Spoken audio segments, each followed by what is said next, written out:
आता आपल्या आवडत्या मालिकेचे संपूर्ण भाग मालिका प्रसारित झाल्यानंतर लगेचच पाहू शकता फक्त सन नेक्स्ट वर. भारतातील प्रेक्षकांसाठी मोफत सेवा. तर लहान मुलांसारखंच करताय ना तुम्ही. बरं बाबा, चला दोघं म्हणून आवरू. चला. पण स्वानंदी, खरंच मोदक आपलातून झाले होते. मी इथेच 3-4 खाल्लेत, खाली गेल्यावर पण 2-3 खाल्ले. पोट अगदी गच्च भरलंय. तुम्हीच सगळे मोदक खाल्ले की बाप्पासाठी काही ठेवले? हो ठेवलेत, म्हणजे आपण नैवेद्य दाखवूनच त्याला प्रसाद म्हणून खातो ना. आणि बाप्पांनाही खरंच आवडलं असेल. तुमच्या लक्षात आलंच असेल. माझ्या लक्षात म्हणजे आरती झाल्यानंतर तुम्ही बराच वेळ बाप्पा समोर उभ्या होता. स्वानंदी, काय मागितलं देवाकडे? काय मागितलं? काही नाही, सहज आपलं इन जनरल. असंच आपलं इन जनरल. स्वानंदी, मी तुम्हाला याआधी बोललोय, तुम्ही बोलताय आणि डोळे वेगळे बोलतात. खरं सांगा ना, काय मागितलं देवाकडे? मी बाप्पाकडे तुमच्यासाठी काहीतरी मागितलं. माझ्यासाठी? काय? तुमचे आई वडील.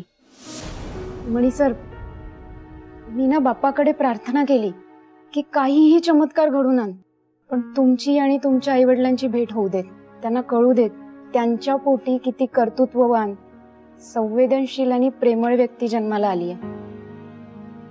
तुमच्या रूपाने या जगाला एक चांगली जेन्युइन व्यक्ती मिळाली आहे, अशी प्रार्थना केली मी.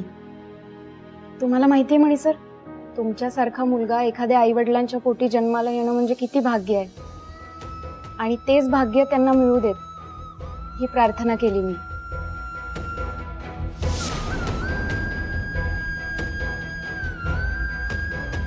माझ्या आई वडिलांना शोधायचा मी सुद्धा प्रयत्न केला स्वानंदी, पण मला कधीच काही माहिती मिळाली नाही ना, कशाबद्दल काही कळलं. लहान होतं तर वेड्यासारखा कोणालाही जाऊन विचारायचो, माझी आई कोण आहे, कुठे आहे, वडिलांबद्दल विचारायचो, पण नाही, कधीच काहीच कळलं नाही. शेवटी मी सत्य स्वीकारलं आणि शोध घेणं थांबवलं.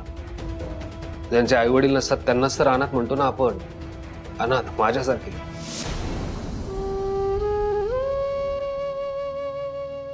मणी सर, बाप्पाच्या मनात असेल ना तर सगळं शक्य होईल. स्वानंदी,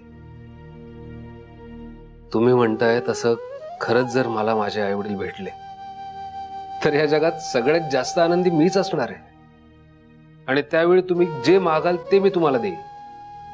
पण असं होणार आहे का स्वानंदी? मणी सर, अहो, इच्छाशक्ती आणि प्रार्थना या दोन्हींमध्ये खूप ताकद आहे.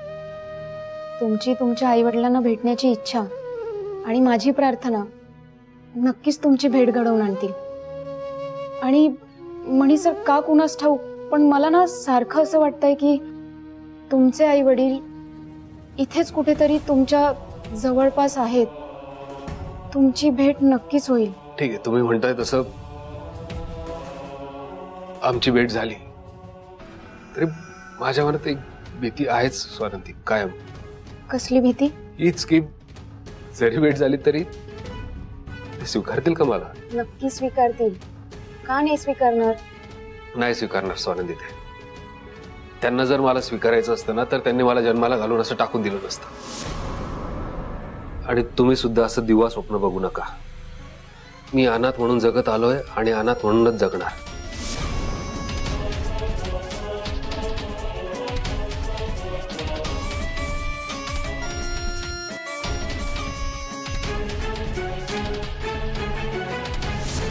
गणपती बाप्पा मोरया, मंगल मूर्ती मोरया.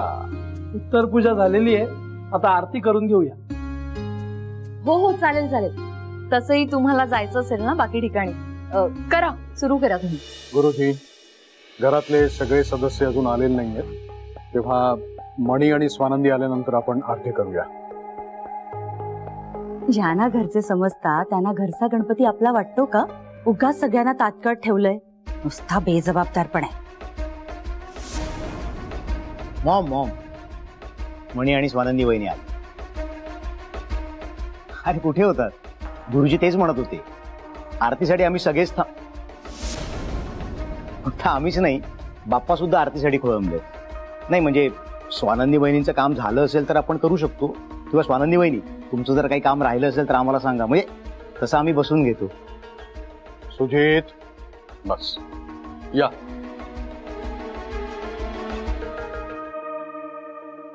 काय ग इतका उशीर? पूजेला काही मुहूर्त वगैरे असतो, शिकवलं नाही कोणी तुला? वेळेला काही महत्व आहे की नाही? सगळे इकडे तात्कळले आहेत. झोपली होतीस वाटतं. नाही मॅडम तसं. ऍक्च्युली स्वानंदी चेंज करायला गेली होती. सकाळपासून स्वानंदी एकटी इथे राबतीये, कोणी मदतीला नव्हता. जर असतं कोणी मदतीला तर आतापर्यंत चेंज करून इथे आले असं त्या. तेव्हा मला असं वाटतं उगाच ब्लेम गेम करण्यापेक्षा आपण पूजा करूयात. मणी मणी, अरे तू चिडतोयस का? मला माहितीये स्वानंदी वहिनी सकाळपासून काम करतात, म्हणूनच त्यांना प्रेमाने विचारलं मी की स्वानंदी वहिनी तुमचं जर काही काम राहिलं असेल तर खरंच आम्हाला सांगा, आम्ही थांबतो. तुम्ही सांगाल तसं आपण पुढे करूया. सुजित. ओके गुरुजी, आपण आरतीला सुरुवात करूया. शालिनी या.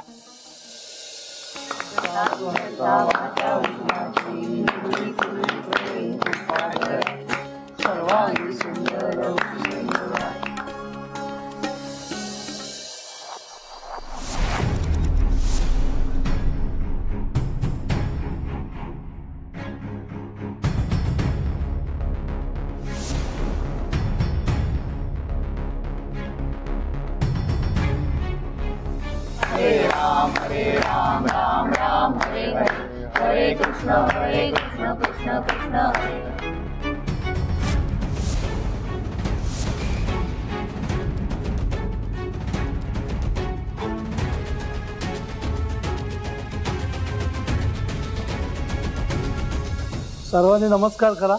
मी आता निरोपाची प्रार्थना म्हणतो. हे देवा गणराया, तुझ्या भक्तांनी प्रतिवर्षीप्रमाणे तुझी यथाशक्ती यथामती सेवा केलेली आहे. ती गोड मानून त्यांना आशीर्वाद दे. भक्तांचं काही चुकलं असेल तर क्षमा कर. तुझी कृपादृष्टी या घरावर येणाऱ्या पिढ्यांवर सदैव असू दे. ज्येष्ठांना उत्तम आरोग्य आणि दीर्घायुष्य दे. कामाच्या निमित्ताने सगळे प्रवास करत असतात, त्यांचं रक्षण कर. या घरात सुख समृद्धी ऐश्वर्य सदा नांदू दे. पुढच्या वर्षी लवकर ये. गणपती बाप्पा मोरया. पुढच्या वर्षी लवकर या. सरपोतदार साहेब, दरवर्षीप्रमाणे यंदाही तुमच्या घरी गणेशोत्सव उत्तम साजरा झाला. आता या गणपतीला अक्षदा वाहा. अक्षदा वाहून झाल्या की मूर्ती थोडी हलवायची आणि नंतर विसर्जन करू शकता. सुजित. गुरुजी. आयुष्यमान भव, सदा सुखी राहा. लवकरच तुमच्या घरात आनंदाची बातमी येणार आहे. सरपोतदार साहेब, माझा असा होरा आहे की पुढच्या गणपतीच्या आधी तुम्ही आजोबा बनलेले असाल. तुमच्या घरी बाल गणेश किंवा गौरी